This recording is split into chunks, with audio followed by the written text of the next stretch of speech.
Hello, everyone. Good evening. Welcome to the study, Shez Bailey, as Delboy would probably say. Happy Monday evening to you all. Hope you had lovely weekends, doing fun stuff and potentially watching some football, which is of course why we're here to talk about Norwich City and the latest goings on for On the Ball podcast this evening. So we're going to welcome to the live recording session. We're going to crack on with the pod record in a minute or two. Joining me, I'm back on hosting duties today. Steve's very kindly allowed me to do that. So, but we could have a mid-live podcast revolt. I don't know. But Steve did a brilliant job last week, so we'll definitely be doing that again in future. So it's going to be myself, Steve, and then we've got very exciting two debutants, Rob Fletcher and Elliot Lake, both big Norwich City fans. They're going to have a good chat with us as well. So yeah, let the fun commence. I have managed to watch some of the football. I think I know what went on at the weekend. So we'll go through Everton. Probably going to touch on a bit of Daniel Farker man management. I reckon. Why not? Let's do a bit of that.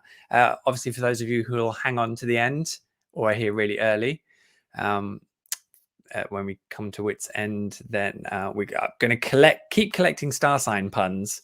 Norwich City star sign puns, but I haven't gone back and collected them all from the other week. So if you've got any, put them in the comments, but we might start that properly next week or get back on it properly next week. Also, Norwich superstitions. If something good happens, what do you do about it the following day? Have you always bought your insurance through Norwich Union or Aviva? Cool, bit old school there. So yeah, loads to get through. Get your comments and questions in, please.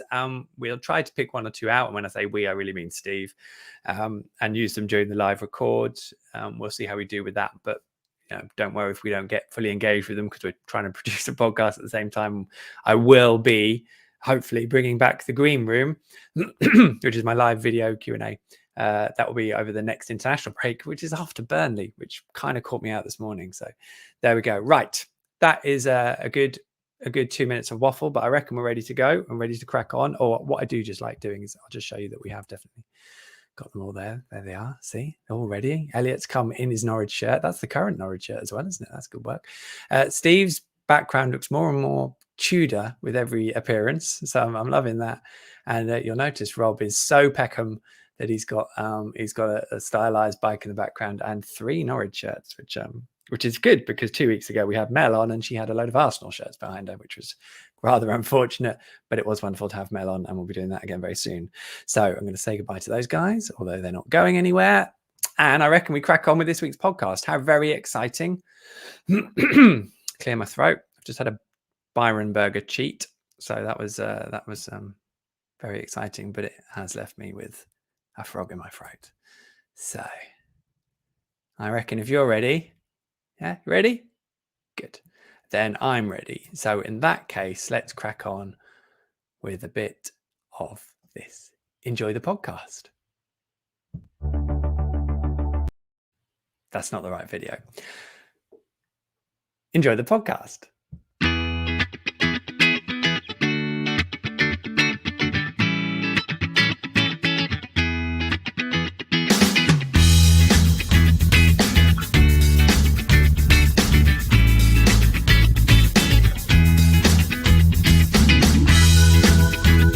Hello all, and welcome to the 81st edition of On the Ball, the Norwich City podcast that would also occasionally like to dress up as a steward. I'm Michael Bailey. I cover the Canaries for The Athletic. I hope this finds you very safe and well on the way. Not much good about it, son. Norman for Norfolk and along come Burnley. We'll work through all that and more with our guests this fine September evening, who are Norwich number one chief at NCFCnumbers, also known as our very own Steve Sanders. Evening, Michael. Good evening, Steve. And on the board debutants this fine Monday evening, Norwich City fans, regulars, home and away, and one-time podcasters themselves. It is Rob Fletcher. Hello. And Elliot Lake. Way, on the Ball City. Come on. I think Elliot's won that one for enthusiasm. So well done, Elliot. Thanks for joining us, everyone out there, and thanks for you guys for joining us on the pod. Let's do some introductions then. Steve, good evening to you. Thanks for letting me back on hosting duties. That's all right. I thought, I mean, it's your channel and it's kind of your podcast. So I thought, I didn't want to stage some sort of coup. And also you're quite good at it, really. Oh, bless you. I'm not fishing for I'm now compliments. thinking that my supporting role, I'm not giving enough enthusiasm. Elliot's just raised the bar for every week coming up. It's going to raise, Steve. Come on, let's do it. I love this guy. This is brilliant. After a fairly morose couple of podcasts, we are in for a treat. Sorry, what? Elliot's wearing the new home shirt, which is lovely to see as well. So JD are getting some good sponsorship out of the video feed here, which is cracking. Rob, welcome to the pod. Good evening to you. How are you? I'm very well, thanks. And all things aside from Norwich City Football Club, it feels like at the moment. It's a bit depressing. No, I'm doing very, very well, thanks. Thanks for the invite to come on here. Any opportunity to speak about Norwich is going to be taken with open arms. Fantastic. Well, I mean, we brought you and Elliot on as a double act. We might split you up going forwards, but it depends. I mean, I can already sense a bit of bouncing off the two of you, so might work quite well. But I mean, you guys, Rob, you both had a podcast. Do you want to mention that a bit back in the day? Yeah, so Elliot studied journalism at uni and started up a football podcast on the side, just to sort of go along with that. And when I lived with him in his final year, I got roped into a few episodes. So there's some pretty dodgy videos on YouTube of our end of season awards that we gave out. I say dodgy. Dodgy haircut as well. He had a bit of a dodgy haircut. With my haircut, yeah. The insights and sort of comments were pretty on the ball, but the haircut was terrible. So it was a great pair of curtains. Rob made the mistake of sharing the link with me, so I quite enjoyed catching up on that. And it was a general podcast as well, isn't it? But you are both Norwich fans. So I mean, Rob, how would you distill your Norwich City career as a supporter in about 10 to 15 seconds? Happy then sad. About 12-month intervals. Yeah, exactly that. Have you got a best player? Buendia, though I've seen. It's Buendia. Yeah, Buendia. Oh, that's too soon. That's too soon. I know. Well, I doubt we'll mention him tonight. Elliot, welcome. Welcome to the podcast. Do you want to give us a distilling of your own Norwich City career in 10 seconds? I love carrying the Norwich flag around me wherever I go. I've lived in Bristol, London, and I'll wear my Norwich shirt proudly wherever I go. I don't care how we do. I know we're doing terribly at the minute, but you've just got to wear the badge with pride and give everyone a bit of banter and say how good Norwich are. We're a great club. We are. Well, it's. Yeah, the pride is a really good subject that we'll probably talk about at some point, because there's probably 20,000 embarrassed people at Carrow Road at the moment. So let's turn the tables. Let's start this weekend. Let's give it all the punch. I tell you what, let's crack on, shall we, with the podcast and the debate, shall we, and get it started with this week's headline act.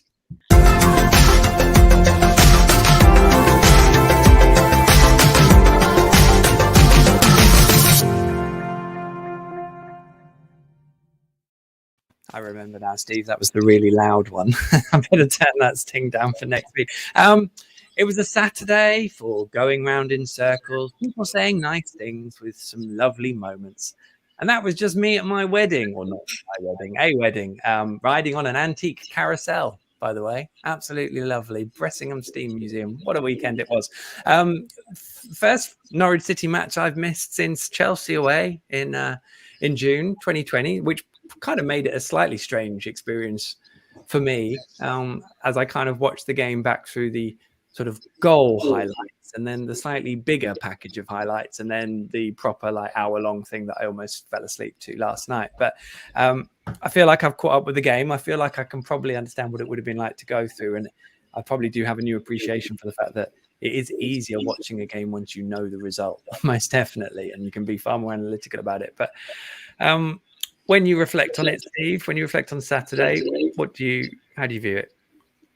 Well, I found a way of watching it at the same time as the Ryder Cup, so it's kind of two lots of misery on two different screens.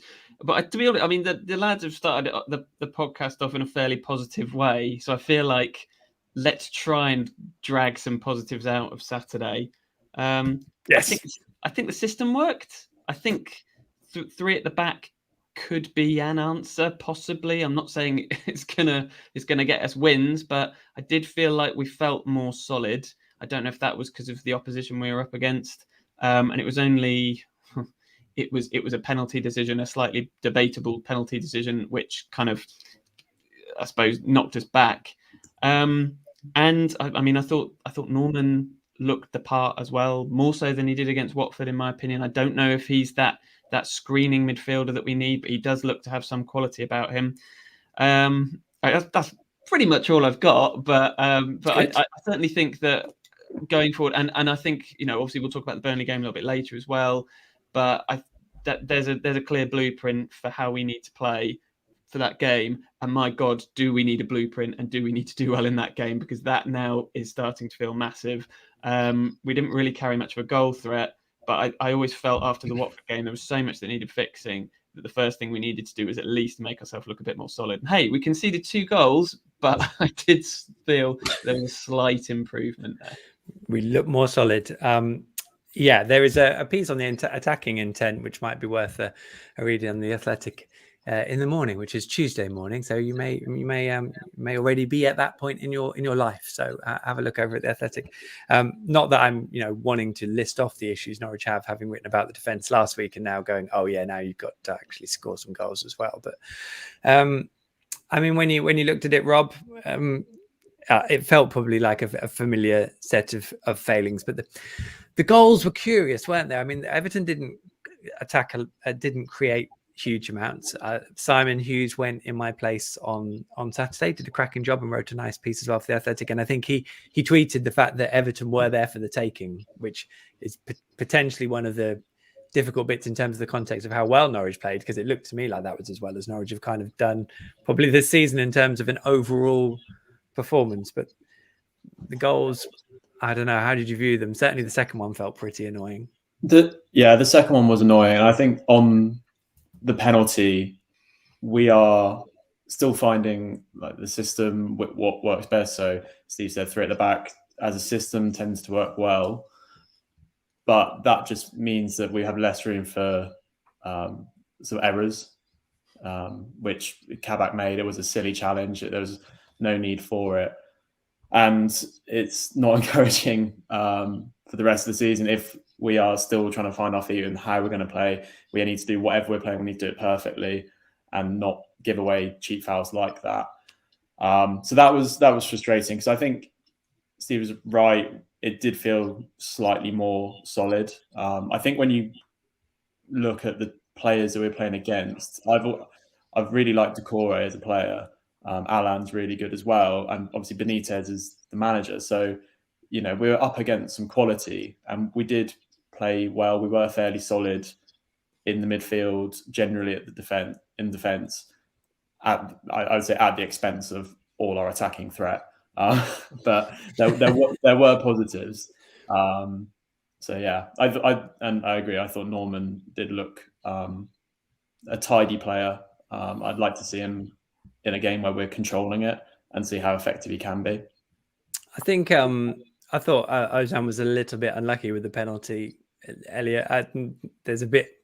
Maybe I'll come on to this later. Actually, I won't talk about the penalty directly yet. But I thought Ozan was a little bit unlucky with the penalty. Maybe he was slightly lucky not to be sent off. I don't know, because he could have possibly got a second yellow. But as Rob says, him and Norman, I think you put them into that side, and you see players who are probably at a higher level, I suppose, than we've got, and it feels like that they can do that. It's just a question whether the other players come up to that level, or whether the lack of confidence brings Matthias and Ozan sort of down to everyone else. So I don't know how you viewed it. Yeah, I think my issue with Kabak and Norman and some of the other players is I'm not sure if you can fit 4 or 5 lone players into one team. I think the personnel, it can be difficult to get those, especially if it starts going against us.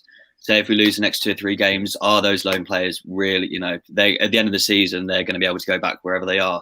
Whereas if we've got the players who are going to come down to, I don't want to say we're going down, but If those players are going to be with us, so are they going to want it more? I actually thought it was a penalty with Kabak. I thought it was quite a clumsy challenge. I think he could have maybe stood off a little bit more. But the thing I would love to see, I can't see how Gilmore's not in the team. I really want Gilmore in there. I get what you're saying about Norman. I understand. When me and Dobby Rob spoke on Saturday, we thought he looked quite good in advanced positions, but I think in terms of a deep lying playmaker, someone who can really get on the ball and keep possession, control the game, I don't think we're going to get better than Gilmore. I think he's got to be in there. I agree. That's an interesting. Sorry, go on, Steve. Go on. No, I think Gilmore plays. I thought, well, certainly should. Where the recruitment has failed, I think, and I've said this before in this podcast, we'll probably say it again, is that Norman does look a good player and Gilmore does look a good player. Are they what we really need in those positions? I.e. somebody who can cover a lot of ground, win tackles, sniff out danger. Basically, and I'm going to say the name again, Ollie Skip. We haven't replaced him. We've got a lot of midfielders in, but none of them will do the job that Ollie Skip does. And I think that we've brought in a lot of midfielders, but maybe not the right ones. And I'm not saying they're not good players, because they are, but Billy Gilmore would have been fantastic for us in the Championship last year. I don't know if he's what we need in a relegation battle, and possibly the same for Norman and Lays Malou. Sorry, Michael. Oh no, I think Billy Gilmore would be brilliant. It's just Norwich probably needed to sign Jorginho next to him, or maybe a few other players around him. That's a really difficult one. There did seem, and this is part, spoiler alert, partly what I've written today, but there did seem a lack of genuine supply line to Norwich's forwards, which I guess if you did manage to get Billy Gilmore even into that three alongside Norman, he would probably be able to supply maybe more going forwards. You're kind of relying on Sargent and Pookie to play as a partnership, and I think they passed the ball to each other once over the course of the 90 minutes. So, but it's also the first time they played in a partnership, so maybe that's to be expected to a degree. But this is the issue. Daniel Farker is trying to work out the issues over a course of games, where in the Championship I got the impression he could work on it for sort of 5 or 6 games and it didn't matter if it wasn't working because Norwich would pick up results anyway, whereas here he's kind of having to do it against a more of a clock and a stopwatch. Well, while we're talking tactics, Michael, and I don't know, Rob and Elliot might have a take on this as well. Because I personally thought we played quite well at the start of the second half, arguably the best we've played all season for that 20-minute spell. Norman then got that injury. And Farker decided to shake it up and go with 4 at the back and bring on, I think it was it Rashica and Zolis for Norman and Kabak. And suddenly we're back to, I'm not actually sure what we were playing at that point. Maybe it was 4-2-3-1 with Sargent going out wide. And we then concede maybe less than 5 minutes after that change was made. And I have to say, I understand going out and chasing the game and making more attacking changes, but I think maybe you could bring on Zolis or Rashica for Williams at left wing back, something like that. I don't really understand why he changed the tactics in the way that he did, because that then left us exposed. Kenny gives the ball away. Lays Malou goes in for a challenge that he probably shouldn't, as in, commits himself. Our 2 midfielders are out of the game. We've only got 2 midfielders on at this point, and they're in on goal. I just feel like he moved too early and he shouldn't have gone back to 4 at the back. I don't know if I'm the only one to think that, but I thought that tactically he started with it right and then changed and got it wrong at the wrong time. Go on, Elliot. I think I didn't mind him changing it there. I think my issue with the 5 at the back is Williams playing on the left-hand side. When you've got 5 at the back, and I think you need the width, you need a left-footed player out there. You need the width that a wing that sets like Chelsea, Marcus Alonso. He gets so involved high up the pitch, but he's a left-footer. He can go either way. I'm just not sure that Williams brings that, and by going back to a back 4 and getting the wide players on, it means that it just stretches the game a little bit more, makes it a bit wider. Great point. Well, I tell you what, as we approach the end of this first half, I think we'll wrap up the Everton game mostly there, although we're going to come back onto some of the themes, I'm sure. Let's try and maintain our concentration levels as we enter into our feature, which is now becoming lovingly known as Pick That One Out.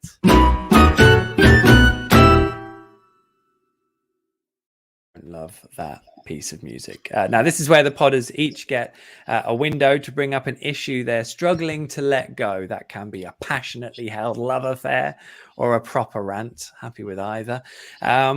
If they lose themselves for more than 30 seconds, which is the idea, none of this 10-second stuff we had last week, by the way, then the buzzer will sound, and the buzzer sounds like this. Like this. Like this. Like this. There you go. Oh yeah, That buzzer. That one.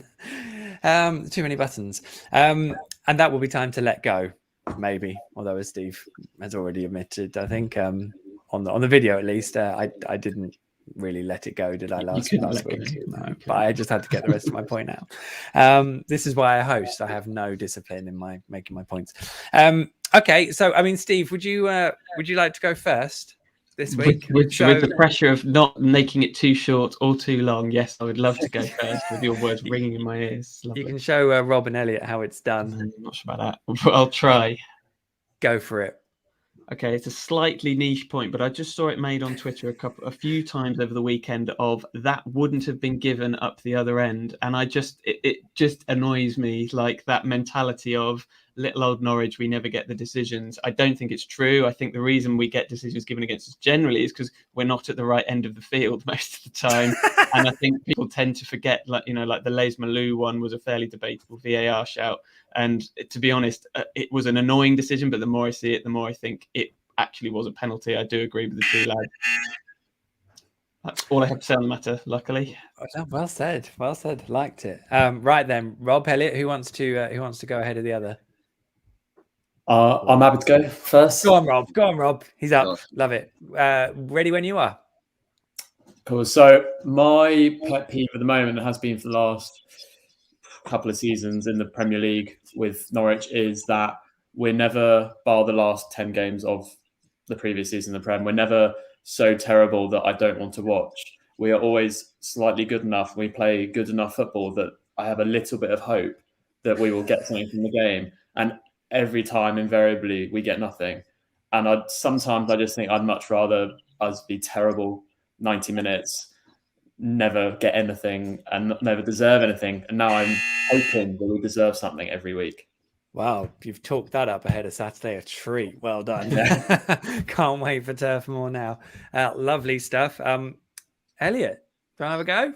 Yeah, definitely. Go for it. Right. So my pet peeve, this has been a pet peeve for probably a decade now. I wish that we as football fans, a collective of football fans, had more creativity with the songs that we make. I don't like how, you just sing da da da da McLean da da da. Let's make a song about him. Let's talk about how he's Scottish. Let's talk about how he came from Aberdeen. Let's talk about the colour of his hair.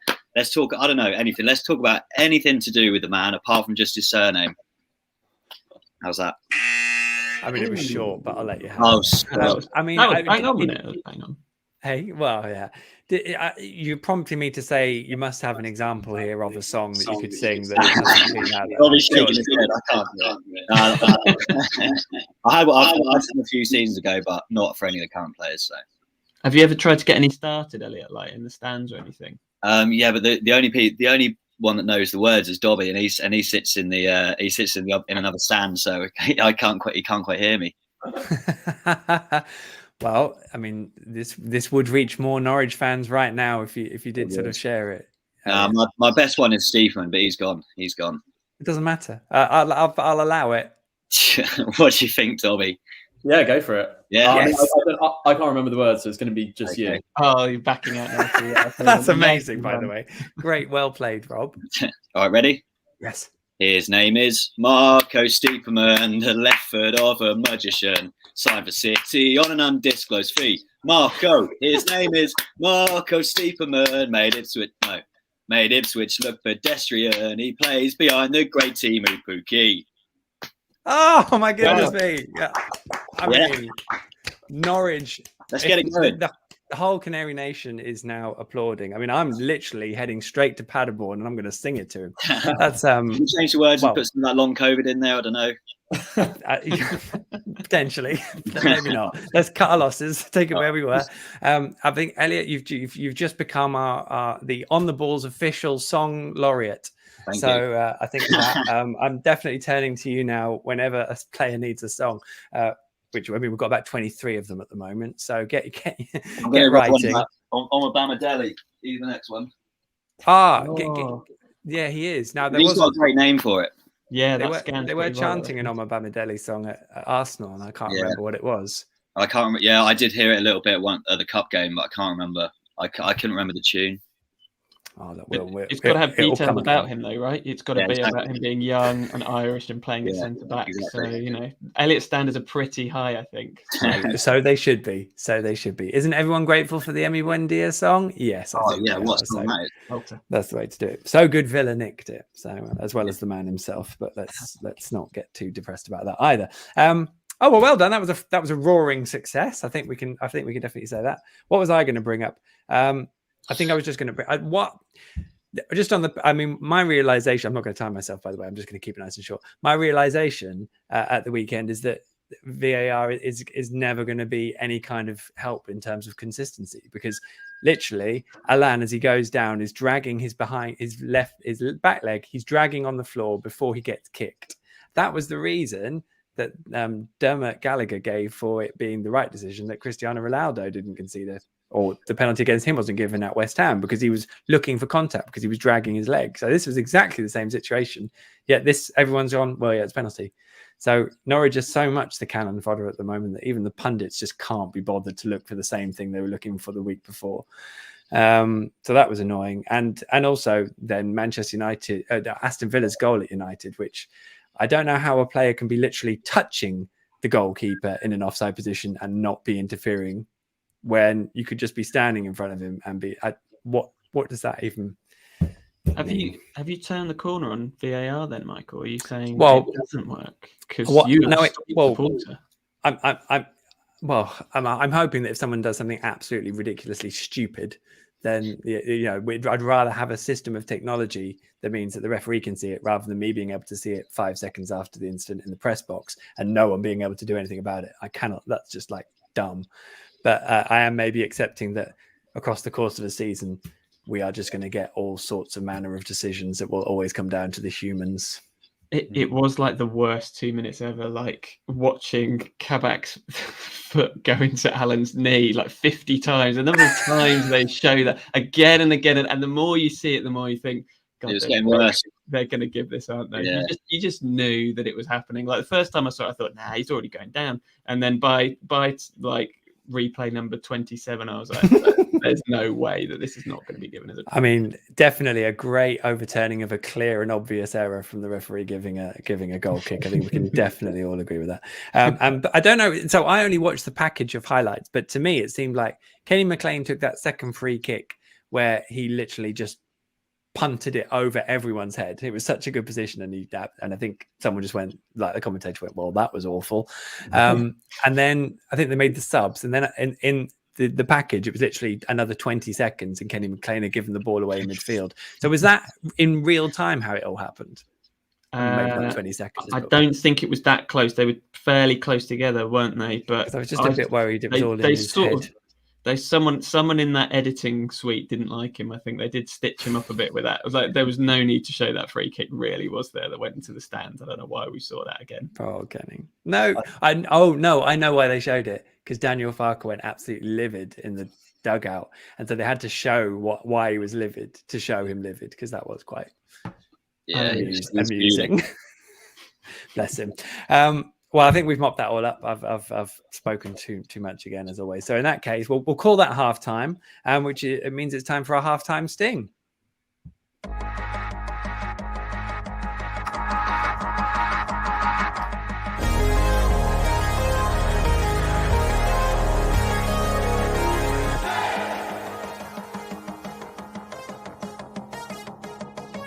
Officially the most unnecessary sting, but I just kind of like the music, so that's why we played it. Also, now I've got all the other stings sorted out. It doesn't really allow me any time to play the Centerfold sting. Or does it? Let's go for it.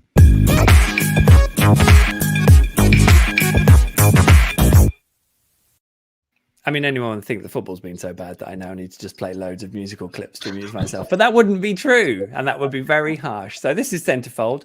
There was another game. I mean, we have to make the most of the football matches because Norwich are in the Premier League and there's only going to be one a week. And, you know, whatever the result is, there's going to be a lot of talk about it for a whole week. But we did have a 2-game week, which was nice, albeit Norwich losing 3-0. Was it 3-0 home to Liverpool in the end? In the Carabao Cup? Yeah, thanks. Good. It feels like a long time ago, that. Which, you know, was what it was, to be honest. And I'm not even sure this was so much of a big deal either in terms of Christos Jolis being determined to take the penalty, no one really being robust enough to physically remove the ball from his arms before he then was actually a little bit unlucky to see it saved. I mean, if he scores, I don't know if anyone really cares, to be honest, but such is life. So I don't really see the whole thing as necessarily a big issue. It does seem to have been sorted out now. Christos came on at Everton, albeit and then Norwich conceded the second, but that wasn't his fault. You know, he's going to take the whole squad out for a Greek meal to apologise because Adamida should have taken the penalty, although he looks like a man who's a bit short of confidence, he said politely, at the moment as well. But it did strike me, Rob, how Daniel Farke kind of did make quite a strong point of it post-match against Liverpool when there was already obviously a lot going on and Daniel's got a lot to manage himself at the moment. So what did you make of that? Was it kind of in keeping with how Daniel Farke has managed people who have gone against the plan, or was there a little bit of pressure in there, do you think? I feel that it was probably symptomatic of the situation that we're in, having no points after, 4 games. Was it 4 or 5 then? Anyway, having still no points. no points at any point. And I feel that if we'd gotten something from any of those first few games, we weren't being dismissed as a force in every single aspect already. He would have been slightly more lenient or less public with his displeasure. I think that Zolis played in such a way that I liked how he took the ball, to be honest. I agree. Ida looks pretty, off the pace basically at the moment. And Zolis was energetic. He wanted the ball all the time. He might, his end product might be a bit lacking sometimes, but I would rather a young player who's trying to prove himself. He's our record signing, or top 2. I'd rather he tries that and has that mindset to prove himself to be the best. And you know what? People miss penalties. Bruno Fernandes skied one at the weekend, and he's still probably one of the best penalty takers in the world. So yeah, I think it was probably situational, the reaction more than anything. I don't think it was too big a deal. And I just think it builds on my pet peeve of being just good enough to that game was it personified, where we were just good enough in an attacking way as well to keep me interested and think we could get something. It was a weird game. I mean, I watched it back into the early hours while I was writing bits and bobs. So maybe I was only half concentrating, Steve, but it didn't seem as bad as it was on the first viewing, which again probably taps into the Everton game as well. Norwich are basically better if you know they've lost and you're just trying to see how they played. So maybe there's an element of that. I mean, it probably does make. I mean, you have to appreciate that's what coaches and all the staff are doing. They're analysing things in that kind of framework, which can be quite tricky, because I know what it's like watching them in real life as well. And even though I'm obviously sat impartially in the press box, you're fully engrossed in what's going on, and you lose it if someone's not tracking back, or there's a massive gap in the middle somewhere, or someone just doesn't spot a pass. So it's always curious sort of watching that game and in that. But again, I mean, Liverpool felt that they had plenty of gears to go through anyway. But Christos was one of the shining lights until he missed a penalty, I thought. Yeah, he was good. I mean, bravo to you for having the stamina to watch that back again, and bravo to Rob for believing that we could still get something from it, because I thought that was one of the most tedious games I've seen us play, to be honest. I mean, I missed the first. I actually had to watch on TV. I missed the first 20 minutes, half an hour. So obviously already 1-0 down, kind of rallied. But as soon as that second goal went in, I'd sort of thought that's that then. It's impressive that you thought it was that tedious, having not seen the first 20 minutes. Yeah, I have yeah, to it say, felt- because that was it- pretty. well, The it first felt- 20 minutes were wretched. But anyway. It felt like 90 minutes, but I didn't actually watch 90 minutes. It just felt that long. I thought the whole Jolis thing was a bit of a storm in a teacup, to be honest. You know, I'm sure that we sat here a year ago and we, you know, I know we talked about the way that Farke dealt with Todd Cantwell and Emi Buendia at that point, and we were saying, will it work? Won't it? I mean, quite clearly it did work, and I think if there's a debate to be had over his man management, it sort of feels a little bit like we're kicking him when he's down on that one. Really, I kind of think he's done the same thing with Nelson Oliveira. He's done the same thing with other players, and you know the fans have kind of accepted it. And there's always been this whole mantra of, well, if you don't like it, you don't belong here. Now, obviously, that we're not going to say that about a £10 million signing, but I think there has to be a case of you can't just have it when the times are good that we accept that that's the way Farke is. You know, I felt that there was a bit of an overreaction to that, and it's up to the player to react in the right way. Should he have stolen the ball? Maybe not. But as you said, Michael, if that penalty goes in, it's not even a discussion. It's just it happens to be a bad penalty. I'm sure it probably happens quite often, and we just don't hear about it. But because it missed, it became an issue. I think even Andros Townsend said that when he thought VAR were reviewing the penalty incident, he went to go and get the ball because he didn't want. I can't remember who said, but someone obviously else fancied it. I mean, whether Andros was on penalties or not, I don't know. But I'm inclined to agree with you. And I suppose the interesting thing, Elliot, is that that managing of the players. I think Daniel Farke has been here for 4 years. He's done a very good job of it because he's managed to generally create teams with good spirit who play well and seem to like each other, even if they're not very good. I didn't really get the impression that no one liked each other 2 years ago when Norwich were relegated. But at the moment, he's got a kind of a different issue because he's got to kind of generate some confidence in the team. I don't know how you see it, but they do need to show a greater resilience, really, I suppose, and fight and desire. I feel like it's all a little bit down to sort of 2 out of 5, and someone needs to turn them up. And whether that means someone then immediately goes and 2-footed and gets sent off because they've been overly pumped, I don't know. But maybe Burnley's not the time to do it. But I don't know if it feels like they I don't know how do you generate confidence, I suppose is the great question. I don't think it just comes from Farke either. I think that there has to be that leadership on the pitch. That's why I think it's important that McLean gets a lot of minutes because he is a leader on the pitch. I know he doesn't wear the armband, but he is an important to get the players going. To make them believe that they should be there. I think Hanley needs to up his confidence a bit. He's the club captain in the Championship. He's fantastic.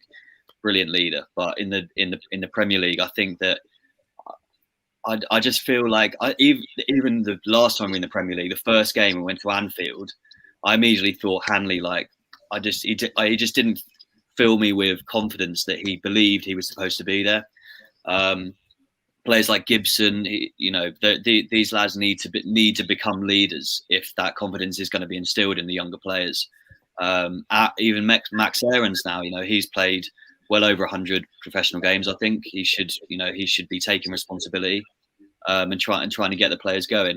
And obviously, going back to the point about the loan players, I think it's not going to come from them. It's going to come from the players who've been up and down. And this is now their opportunity to shine at this level. Buendia has got his move. Cantwell is another one who needs to show the Premier League that they are ready to play at this level, because at the minute they're not showing it. It's a really interesting point. I mean, Daniel Farke did have to ask 1 or 2 questions about psychology. I think most managers like to think that they can do the psychology themselves. Is it a spark? Because they obviously need the spark, Rob, don't they? But then to generate that with in amongst the team, but also something that's sustainable as well. Yeah. Something which has struck me from the last few games, particularly the Watford game, was that we play nice football. We've always done that. Probably a bit less this season than at the same point 2 years ago. But we were getting outclassed by a midfield three of Tom Cleverley, Musa Sissoko, and is it Kushka? Yeah, who are unspectacular footballers, I would describe, and probably don't play as pretty football as some of our players can play, but they do it more effectively than what we've been doing so far. And part of me thinks, can we, surely our very technical players can revert to being solid positionally, if unspectacular, but effective, get some points, and then we'll build from there, rather than hold out for our one in X amount of games, this style of play will work and we'll get a great result. At the end of the day, beating Man City 2 years ago was the best game I've ever been to, but we got relegated comfortably. And it evidently didn't give us that much confidence in terms of sustainability, as you were mentioning. It's not a sustainable way of staying in the Premier League, it seems like, to us. So if something needs to change in sort of ambitions in the terms of how expansive we are in our play, and if Farke wants to do that, that's another question.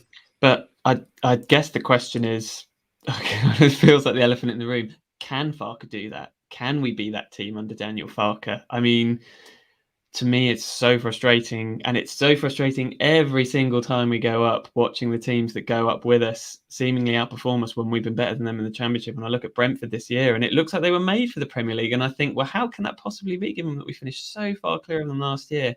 And I don't think it's an unreasonable question to ask, is Farke ever going to be good enough for the Premier League level? Now, we know he's good enough for the Championship, and is that good enough for us long term? I don't know. But it does feel like, as you alluded to at the start of the pod, Rob, we kind of go around in these 12-month cycles. And I don't know where it leaves us long term, but I'm not sure he is the manager to set us up in that way, if that's what we really do need. It was, I think watching Brentford have drawn 3-3 at home to Liverpool. So thereby throwing a massive dart at all this. Wow, it was a very tough start, wasn't it? And there were in the watching back of the highlights, I think Match Today did a good breakdown of how Brentford were A, crossing the ball, something Norwich have never really done under Farke, and B, overloading the far post with their fullbacks, what have you. I think they had sort of 4 or 5 players in the box every time they were sending the ball into there, which probably gives you a decent platform. Not really sure what Norwich's attacking platform is at the moment, but I'm sure they're working on it. Just something quickly on that, on the tough start that we've had. I'm pretty sure, obviously Liverpool aside, the other 5 teams that we've played, we've played them all off the back of a defeat for them. So it's not as if any of them have been coming to us on any sort of form. So obviously we can't expect to go to Man City and get anything, but I do sort of feel like this, we've had a difficult start, is a little bit of a myth, really. Well, every press conference it gets brought up, but all I'll add into that is Norwich won 5 games last season. They've played the corresponding fixture of 2 of those 5 wins already in the Leicester home win and now Everton away. So best crack on. And of course, Norwich followed up their 3-2 incredible, I completely agree with you, Rob, victory against Manchester City at Carrow Road with a 2-0 thrashing at Burnley, where they were completely bullied off the park, which brings us on very nicely to this. This is almost fantasy football. Yes, this show is not put together by accident, I can assure you. Time to look ahead, paint the picture of what we're expecting over the coming days, which is a trip to Burnley, to Turf Moor on Saturday. How exciting. I already know that my athletic colleague, Andy Jones, has been on to his editor saying it's a must-win game for Burnley on Saturday, which is absolutely how they'll be viewing it. I think are we calling it must-win? We've already called one game must-win. Is this must-win? Let's go around the table. Elliot, is this a must-win game for Norwich on Saturday? No. Okay. He's finding 10 wins from elsewhere. Good. Steve? I think it might be for Farke. I don't think he'll go after the game, but I do worry if we don't get anything from it. I genuinely do worry for him. Like, where do we go from there after 7 straight defeats in the Premier League season? But not It won't be terminal for our season. Not yet. It can't be. It just feels important at this moment. I mean, mathematically, it cannot be. You're exactly Correct. right, Steve. Mathematically. Rob? I think we need 4 points from the next 2 games. Okay. So it's not must win, Go on, say it. but it's must not lose. Yes, that was my bingo. You've nailed it. Thank you, Rob, for that. I was beginning to lose faith that no one would say it. What do you think, Michael? Is it must win? Oh, I don't know. I'm not in the headspace to think about answering questions, but thank you for throwing one at me. Yeah, I think the problem I have is that if they lose at Burnley get their first win of the season. It is literally what happens next. Where do you go? How hard is it to start picking out where you are going to get the points from? And it's not like they're all going to be sat at Colney for 2 weeks to prepare for Brighton at home. They're all going to be off on international duty, and then he's going to have 2 days probably before that game to work on it. So really, really difficult. I worry about the mentality and the mindset at the moment. I'm not even counting whether they're good enough players or not, because I just think between the years they're so fragile, and just give away a mistake and they give opposition a chance of that. But there were some I'm basically just fighting with my head and my heart, because my heart says, you know what, there were some promising signs. If they can work the ball well, they could move Burnley around and really dig in, and then someone finds a shot from somewhere, and it's just one of those performances where it's like, yes, this is the foothold. And Burnley aren't great, to be honest. And then my head says, yeah, but they'll play nice football, and then they'll concede to a corner, and then they'll concede to a free kick, and it'll finish 2-0, and everyone will trudge off and going, well, at least we've got an international break. We'll get our heads off together. And then we've got a home game against Brighton. So, well, yeah, that's my internal dialogue just spilled out on the podcast for you all. This is where I do feel slightly more optimistic. And also, it should be said, for all my doom mongering, if we win on Saturday, we're not even bottom of the league. So it hasn't been that disastrous. But I do actually think the way that we played on Saturday does line up quite well against Burnley, who I think have scored 5 goals this season. 4 of them have been from set pieces in the league. Yeah. So we know where the threat is, and we've already got 3 centre-backs on the pitch. Sargent will probably play.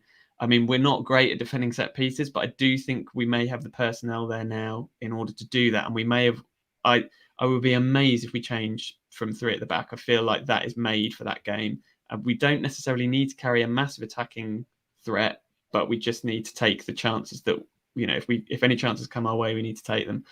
It's not unthinkable. I mean, we've seen this playbook before with away games in the Premier League. We do kind of know the way it goes.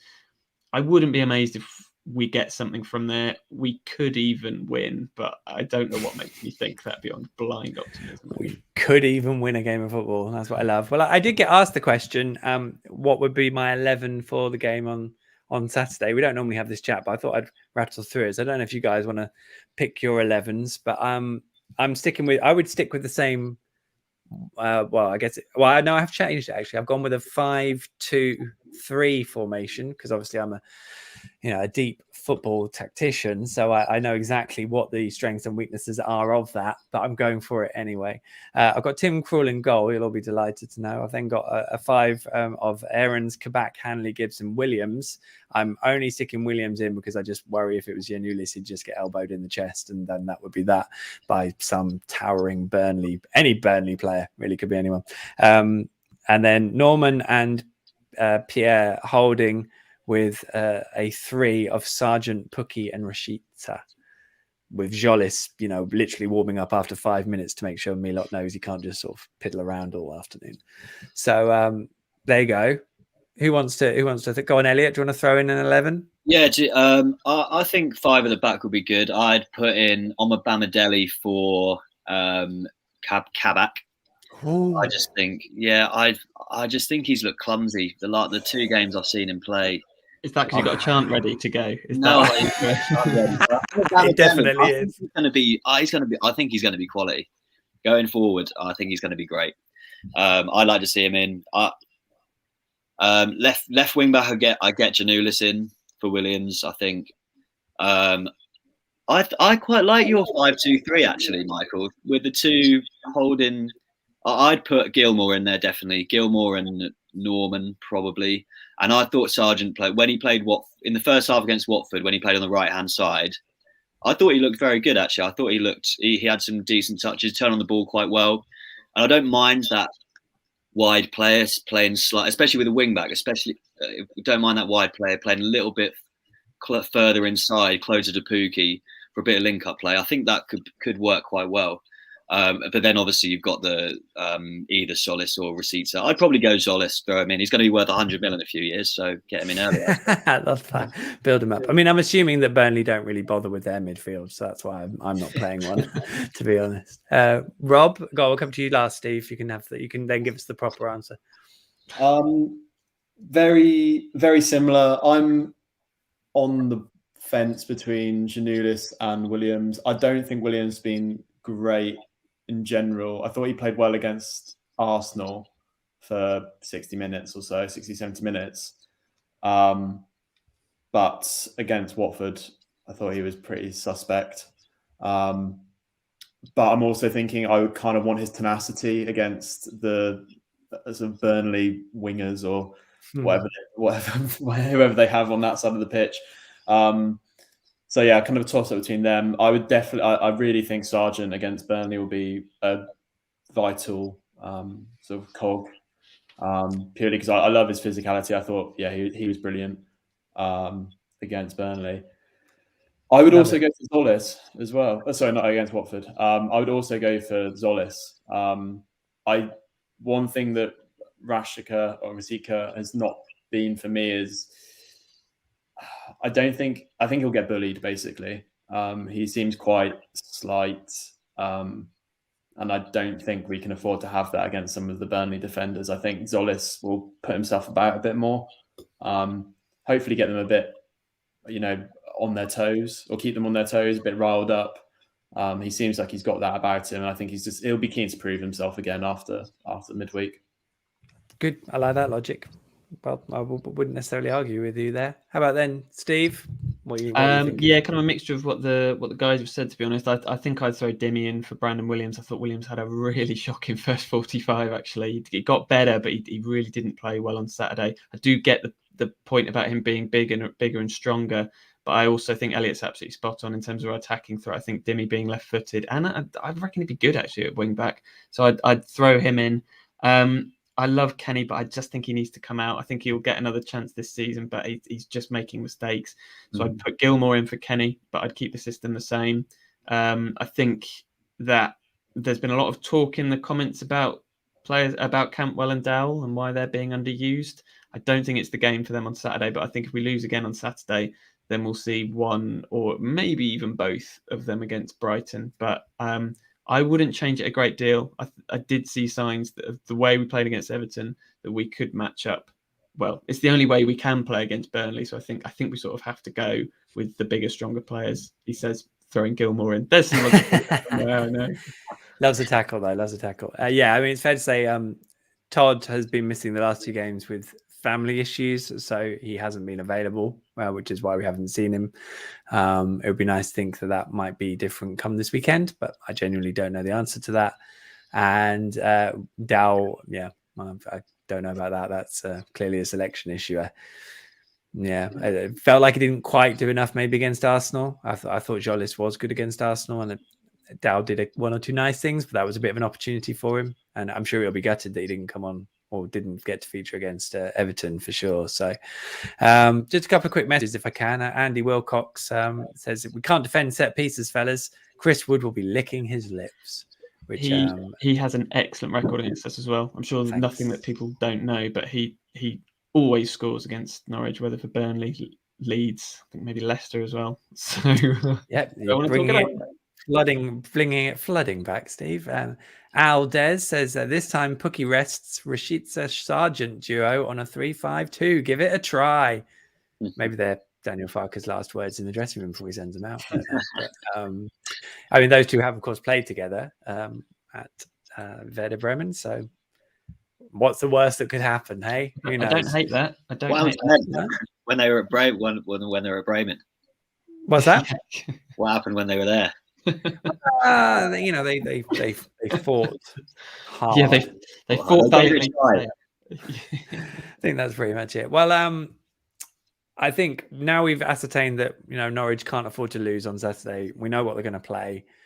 I think we just really kick back, press play, and see how the match unfolds, which will, of course, be a 3-1 Norwich win, and we'll all be in a much happier place come the weekend. I mean, I'm just saying this stuff. I don't really believe it, but we'll see what we get. That's the important thing. We'll see what we get, and we'll be excited for it. I, for one, cannot wait to go to Turf Moor. I know that, but I think.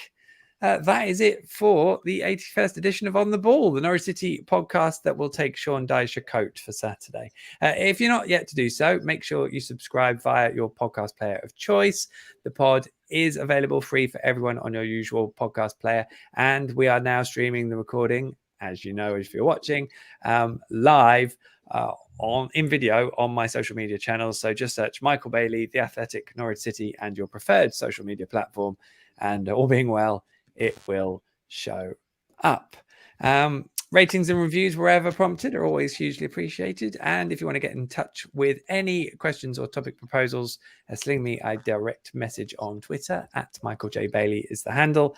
And I've got a few already. There's a few we need to work through, so maybe we'll save that for a podcast at some point. But for now, a big thank you to our guests tonight. Steve, thank you so much for your company. Thank you, Michael. Pleasure as always. As always. Elliot and Rob, what a top duo. Did you enjoy it? Loved it. Thanks so much for having me. Been great. Yeah, it was great fun. Thanks for the opportunity. Well, absolute stars, gents. We'll do it again. Thank you so much for your time. Really appreciate it. And I think that's it then. We'll be back next week for loads more Canaries comedy capers, as I'm calling it, in another On the Ball Norwich City podcast. Until then, never mind the danger.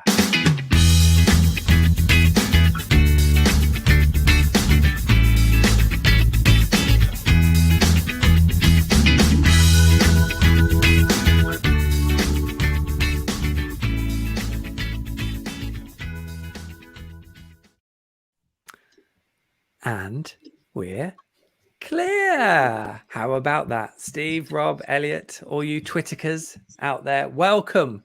If any of you have stumbled across this Wits End for the first time and are wondering what's going on and why the podcast hasn't actually ended, listen to On the Ball podcast number 42, which went live on September the 8th, 2020. Steve, it's all explained there. We're over a year old now here at Wits End. Did we celebrate the first birthday? I don't remember doing that. I don't think you were on. I think I read it out and went, "Oh, it's a year." I think that was it. Really. If I wasn't there, was it really a celebration? That must mean this is then. Yeah. Okay. All right. Well, happy birthday. There you go. It's exciting. Now, you can email this bonus part of the podcast directly because this is Wits End, and you can do that by. He says quickly,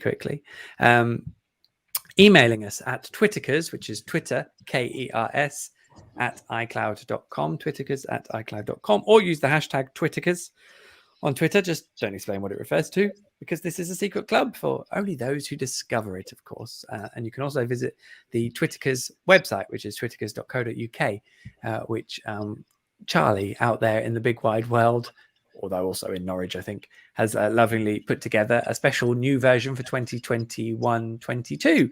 So have a look on that. There's a few nice things on there, and hopefully we'll be adding to those over the course of the season. Now, we did touch on superstitions, I think, last week, which was sort of the nice things that happen when you follow Norwich and then it affects what you do like the next day. You may decide, you know what, I'm going to go and buy a bottle of Wherry because Norwich won, or I'm going to, well, let me give you an example, because one example was from Amarillo Army on Twitter. He said, I would still wear my Buendia shirt the day after he scored for Argentina. Oh, so yeah. Has he scored for Argentina yet? Oh, has he played for Argentina? Oh, no, he would. No, sorry. Let me read it. It's been a long day. He would still wear his Buendia shirt the day after he scores for Argentina. Obviously, that just hasn't happened yet. But I wonder if Amarillo would have worn his Buendia shirt, the day after he scored for Norwich. Maybe when he scores for Villa, he might still wear No, that would be pushing it, wouldn't it? I think that would be pushing it. I bought a Buendia shirt at the end of last season when they were reduced down to £20, and a week later he got sold. So I never got to wear it. Someone I- knew something you didn't, I think. I'm assuming you entered into that agreement or contract knowing that was likely to happen. Surely, Elliot. I really, really thought he would stay. Honestly, Oh, I bless couldn't you. believe it. Oh, I'm so I wish shocked. I knew you then. I could have put you in bed. But well, that's still nice. I mean, maybe when Norwich play Villa, you could hunt him down and get him to sign it. Yeah. To be fair, there was a West Ham fan wearing a Lingard shirt when he scored against them the other day, didn't they? So amazing. Yeah. Was he celebrating? I doubt it. Heavily. Oh dear.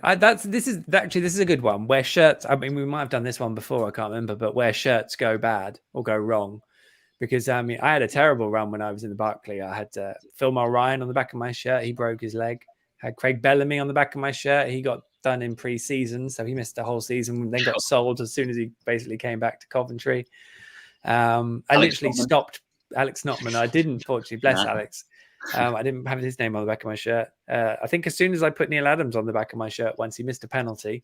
There's some kind of hex you've got over them. Yeah. No, it was literally. It was like, I'm going to have to stop putting names on the back of my shirt. They keep going wrong. I'm doing the players a disservice. Chris Llewellyn, I think he sort of lost his form, and then he thought, when I told him that I thought he was a good player, he thought I was joking at him because he was getting loads of sticks from all the fans. Ray Ward, obviously my famous Ray Ward shirt. I mean, he wasn't quite what was billed. Yeah, there's a whole litany. I've got a whole collection of Norwich shirts with players' names on it. Wherever Keith O'Neill, great player, never fit. Do you want to get a Chris Wood Burnley top during the week?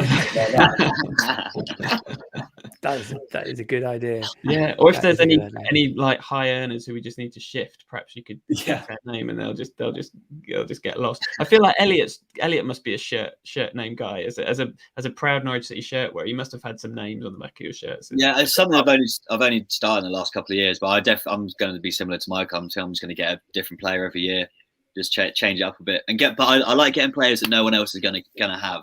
Don't know why I got one here, but how much did it cost to get on Bamadelli? That's what I want to know. That's a lot of letters. I was absolutely skinned after I got this. Honestly, they ran out of O's in the shop. they ran out of A's and well, you couldn't get Buendia at the end of last season. I remember that much. But yeah, I mean, it's like £7.50 for a number and probably about £2.50 for a letter. So Omar Bamadelli 44. It's probably the same price as the shirt. Yeah. I had season ticket discounts, to be fair, so that saved me a bit. Good.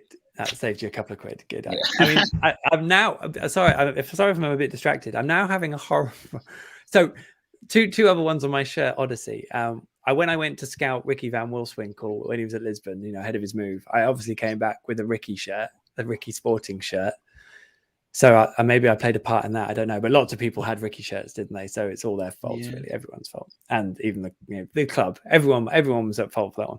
But now I'm thinking, I went to obviously do my wonderful, in terms of I really enjoyed it, feature on Teemu Pukki in Finland.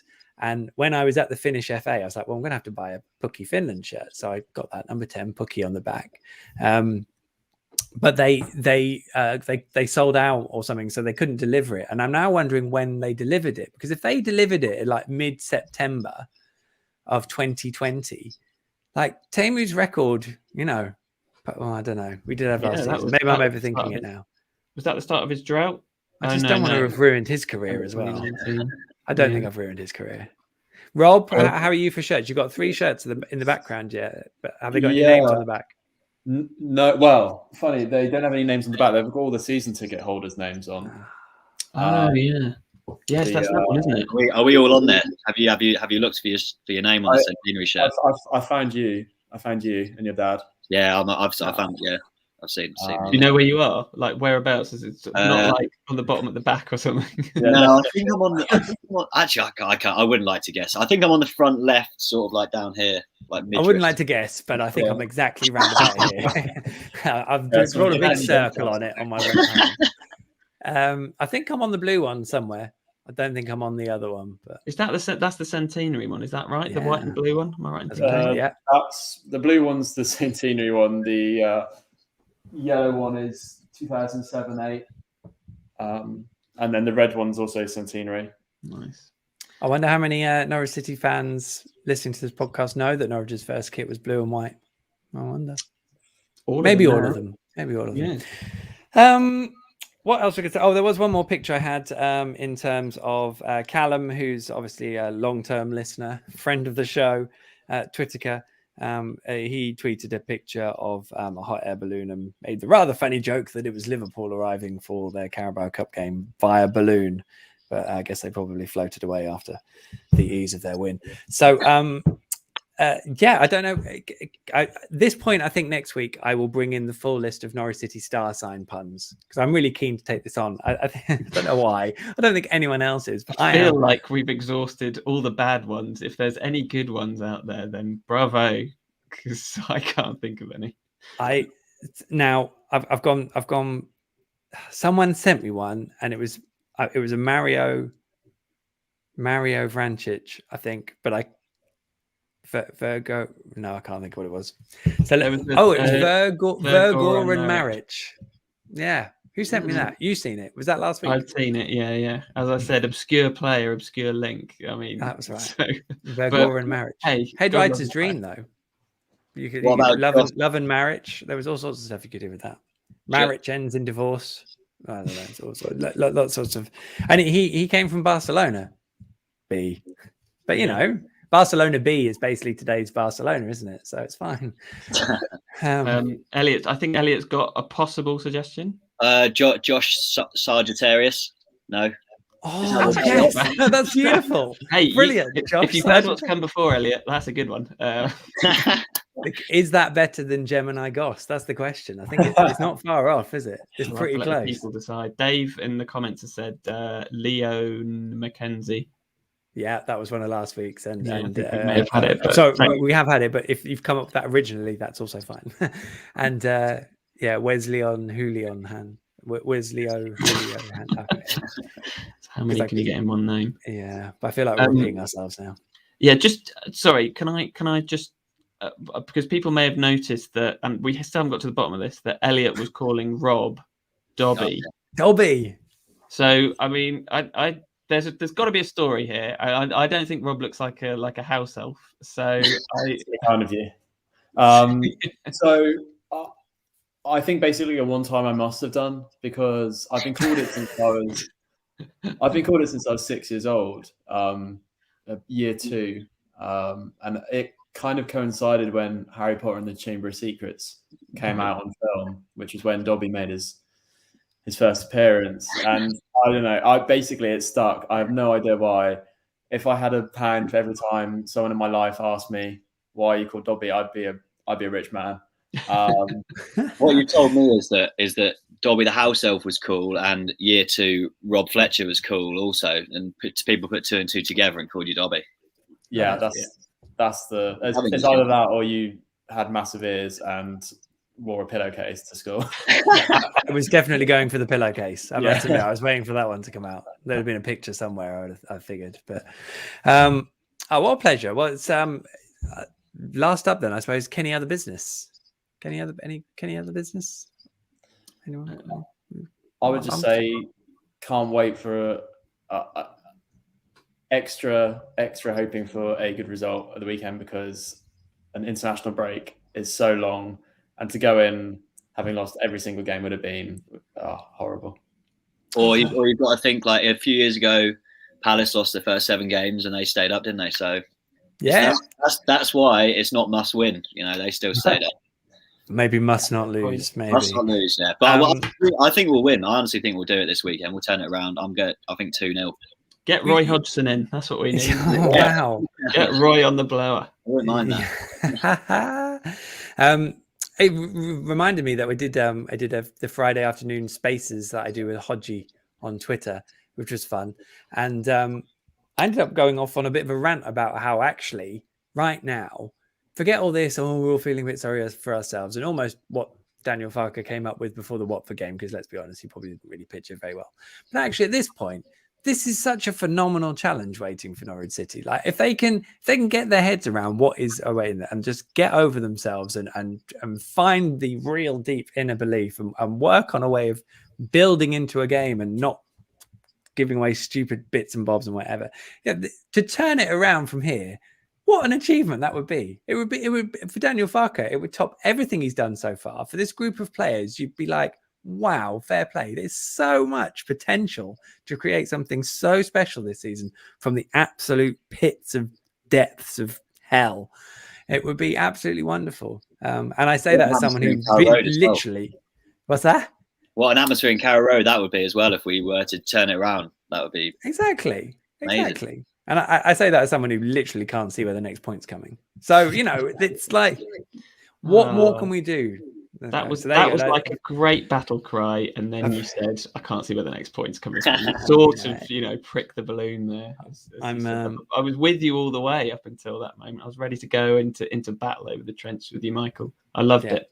But then we both stood there and went, "Are we actually going to do it?" Probably not. Maybe the belief is our issue. The belief is our issue, Steve. Maybe it's no one else's but ours. On that wonderful note, I think we're going to crack on and say goodnight. But what a wonderful joy that was. I'll leave us all to say goodbye, because that's probably, we've already done it once, so we might as well do it again. So if I can ask everyone on 3 to say goodbye collectively, that'd be wonderful. So 1, 2, 3. Bye. Bye. There we go. See you all later. And that is where I'm just going to shut everyone off in terms of muting, and it's just me and you watchers. Hope you enjoyed the pod. There we are, we're all done. I didn't get to mention the Gunny and Dean Ashton golf day, but it was brilliant, by the way, and that was great to see them raise lots of money for the CSF. We've said goodbye.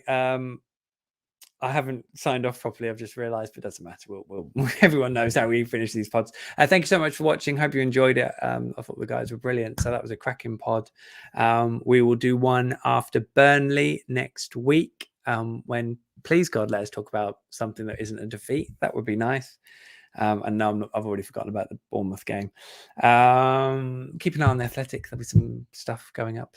Bit going up tomorrow. I think there might be 1 or 2 things coming out of the club this week. There you go. That's a little tease for you. The astute of you will already know what it all is, because it's probably been teased in various places, but there we go. Yeah, so keep an eye on the Athletic and my stuff. But in the meantime, we'll see you back for another On the Ball after next week. I will do a video verdict because I'll be at the game. So apologies if you missed that. But I think off the back of a 2-0 defeat to Everton, no one really wanted to hear me talk about it here. So we'll leave it until Turf Moor next weekend. Right, I'm going to sign off. Have a lovely week, everyone. And thanks to the guys who did a great job. And I will see you at Burnley. Cheerio.